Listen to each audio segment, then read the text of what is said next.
Yes. Stay See true. my. Push and pull, lost and found. If you have no heart, you hear no sound. If you come up short, it'll come around. If you're too far up, just come down. Get what you give and take what you need. No need to take sides, just feel in between. It's really hot out, but I feel like I don't know, a hermit or something inside my house recently.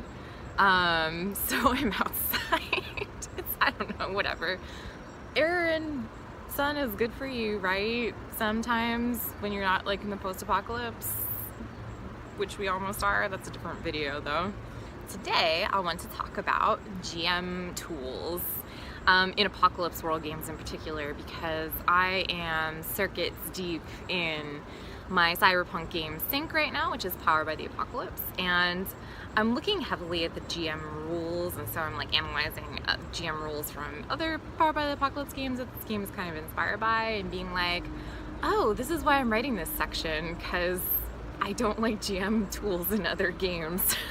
So that's what I'm talking about today. As always, please like and subscribe. Like a werewolf. Subscribe. Just kidding. I'm in a weird mood today already. I'm very sleepy. I don't know why. I did a lot of body things this weekend, so that's probably why. Anyway, rambling. So primarily, for inspiration, I was looking at Blades in the Dark, because I think it's one of the hot new shit powered by the Apocalypse rules systems. Even though I haven't played it too much, I really respect and like John Harper as a designer, and it's a great game. I'm looking at Night Witches because also a fantastic game by Jason Morningstar, and the rules kind of are similar to the ideas of oppression, although, you know, in Night Witches it's mostly like gendered oppression, but there's also some state oppression, and in Sync it's like every kind of oppression. So like gender, race, ableism, classism, you know, like any good cyberpunk setting should be. But that there's like similar concepts in the rules. And then Monster Hearts, of course, which is queer oppression. So, you know, you play queer teenagers. It's written by Avery Alder, and she puts in some interesting ideas, right, about how to create oppressive villains who are humans, who are like oppressing these queer monsters. So that's something I want to look at too. So yeah, and Blades, I guess, as far as oppression, deals with like class oppression, because they're criminals trying to get money and fighting these class wars basically on the streets. So yeah, so I'm like looking over these games again and being like, I really like these games and how they're designed, and like, you know, they've got to have good GM rules. I've just forgotten what they are. And I go to the GM rules section, and they're pretty much all the same, with slight variations, which I'll get into a little bit. But, you know, Blades in the Dark, which maybe is backwards for you, I don't know, has like really intertwined rules, like lots of very complex, detailed rules that all work together like a machine, right? So it's hard to like separate out what the GM tools are in the game. But mostly, you know, you have clocks, which are like timed things that are kind of helping you determine like how events happen, you know, like in the narration. So you're at clock 1 and, you know, this action happens, and clock 2 it escalates, and clock 3 they're attacking you, and clock 4 is the most it can be, and then, you know, they're not a threat anymore. So that's kind of how Apocalypse World, it's very much derived from Apocalypse World clocks, like the original game, and because there are a lot of those in Apocalypse World too, or like it would time the factions. So that's a pacing mechanic. But then there's also like in the back, let me find it first. In the back there's like this GM section, and it's like running the game, and it's talking about GM goals, which is basically principles in Apocalypse World. There's GM actions, which are also similar to principles. It's just kind of breaking them up into different groups. So just like lists of things that you should keep in mind basically when you're running the game. And then there's like these opportunities, and that breaks down a target, a location, a situation, which is kind of, I think, giving the GM story seed ideas about how factions and NPCs can act. And then just kind of some general GM advice. You know, like follow through, tick a clock, offer a devil's bargain. GM best practices, which are like how to run a game in general, but specifically like how to get the feeling of Blades in the Dark. And then like GM bad habits, which is like a list of things that you shouldn't do. But there's not really clear-cut information about like what the factions do, like or how to create NPCs or what the NPCs do, you know? But there is like a whole, I mean, the thing about Blades in the Dark is that it has like all these created factions as examples, and then like their quirks, assets, goals, and everything associated with them, like how difficult they are. So I guess that's the mechanic of how factions work, but it doesn't say like factions steal something from you or they act in this way. It just kind of gives you narrative ideas, and then I think it's up to the GM to like decide what those actions are, which is cool but kind of wishy-washy.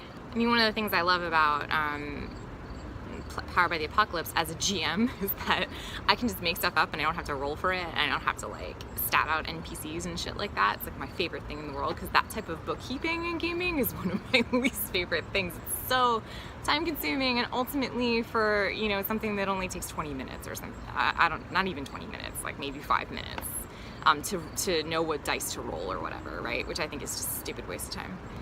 In Night Witches, there is a plane flying over for Night Witches. There's a whole list of these threats. This is Night Witches by Jason Morningstar. You play women fighter pilots in World War II in Russia, which is a super cool concept.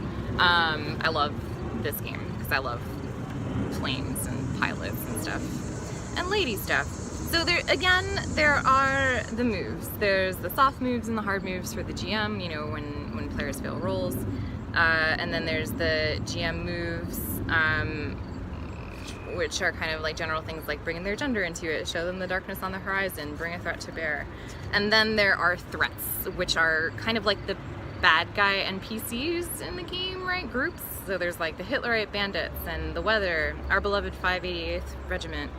And then under like 588th Regiment, there's a list of things that the 588th Regiment could do. So they could, you know, bury the dead or the living. They could deliver very bad news from home, confess love or pregnancy or both, take credit, laugh at the women of the 588th. So, you know, that gives the GM concrete actions. Like, here's some ideas for threats in this setting, and here are some actions that those groups can actually take, which I think is useful for my brain as a GM. Like, I need to know what they are doing in that setting, I guess, like specifically. Monster Hearts does this too, where it gets a little bit more into what the MC is supposed to do, the GM, and it's a lot more like Apocalypse World in that sense too. I mean, all of these have things from Apocalypse World in them, right? Because they're all from that system. But you know, there's a section on what the MC advice. There's MC agendas, and what you should always say from Apocalypse World. There's principles, right? Like blanket the world in darkness, accept people but only conditionally. Things that you as the GM want to include in the setting, in the game in general. And there's like these long lists. There's the hard moves, of course, the things that the GM does when characters fail.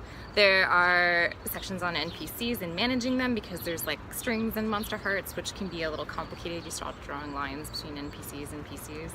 And then there is, in the back, a section on villains. And this is one of the most helpful things, what I love from the original Apocalypse World 2, is that you could create a group of people, any kind of group, you know, and it's a menace.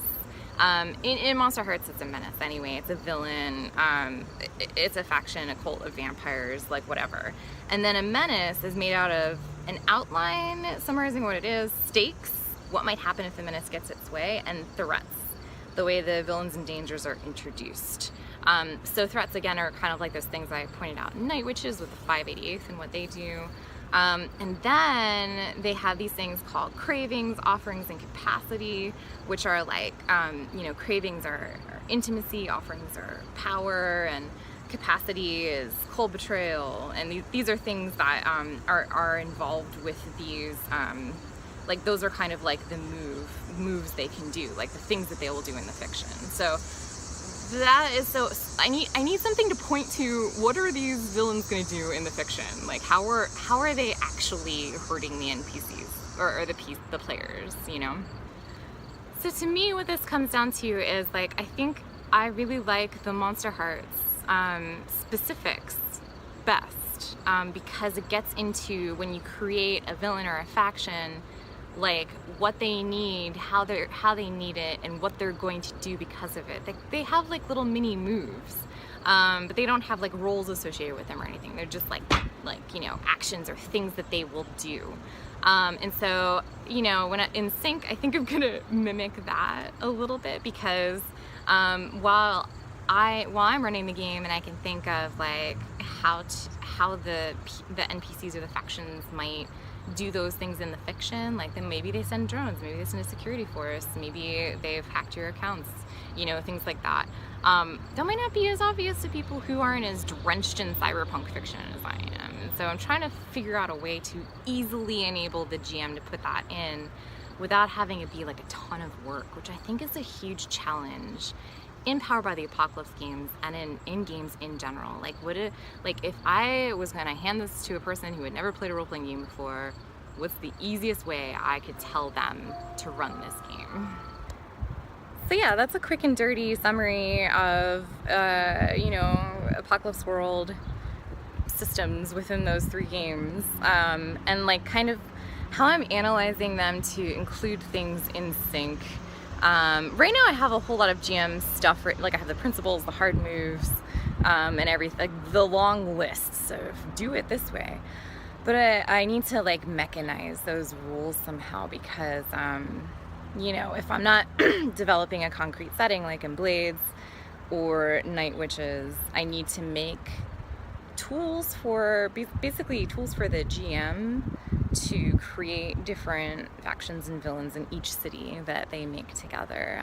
You know, I'll have the example of Neo Miami, you know, and maybe I'll create some factions as examples like in Blades in the Dark, but I want people to be able to make their own stuff and to do it easily. So yeah, that's the challenge I'm working on right now. Hope you enjoyed this this GM mechanics video, and I will see you next time.